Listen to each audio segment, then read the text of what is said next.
So we're in beautiful Morton Park with the lovely Ms. McTaggart. Watch her, says she wanna sleep. I don't believe her.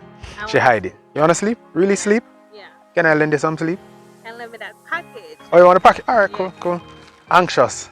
Yes. What do you want to tell them Thank about the you. service so you can go back to sleep? Quick. It's always good. If you Mhm. have any problems, I can WhatsApp you guys. You guys Right. communicate when there are issues with the website Mhm. or anything. So, deliver right after waiting in line from a package. 10 out of 10. So she loved the accountability. She loved the service. 10 out of 10. You couldn't give us 11 out of 10? I'll 52. 50 out of 10?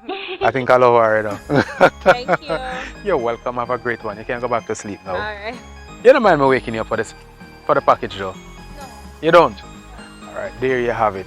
She doesn't mind us waking her up for the package because she get it on time, all the time. Every time watch her hide and go back up to sleep. That's how we do it on the delivery trail. We get it to you whether or not you're sleeping.